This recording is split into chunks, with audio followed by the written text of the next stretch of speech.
नमस्कार मित्रांनो, आज आपण महाराष्ट्राच्या नव्या अर्थसंकल्पाबद्दल महत्त्वाची माहिती जाणून घेणार आहोत।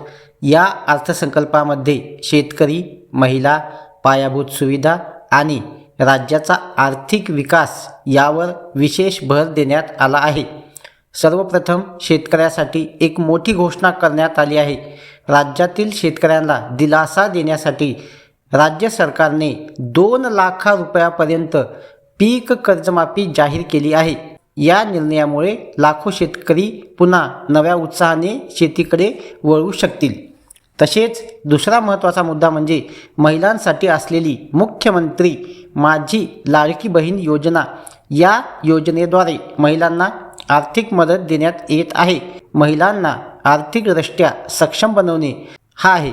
तिसरा महत्त्वाचा मुद्दा म्हणजे मुंबईमधील मेट्रो प्रकल्प। मुंबई शहरातील वाहतूक कोंडी कमी करण्यासाठी राज्य सरकारने मेट्रो लाईन 11 चा मोठा प्रकल्प जाहीर केला आहे।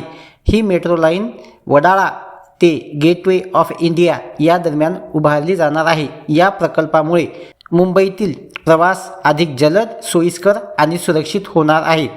याशिवाय ग्रामीण विकास देखील मोठे पाऊल उचलण्यात आले आहे। हजारापेक्षा जास्त लोकसंख्या असलेल्या गावामध्ये कॉन्क्रीट रस्ते बांधण्याचा निर्णय घेण्यात आला आहे। त्यामुळे गावातील वाहतूक व्यवस्था सुधारेल, लोकांना प्रवास सोपा होईल आणि गावचा अधिक विकास होईल। राज्य सरकारने एक मोठे लक्ष्य निश्चित केले आहे।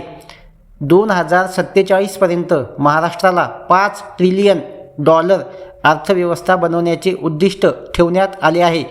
उद्योग, तंत्रज्ञान, शेती आणि पायाभूत सुविधा यासाठी मोठी गुंतवणूक करून हे लक्ष्य साध्य करण्याचे आहे।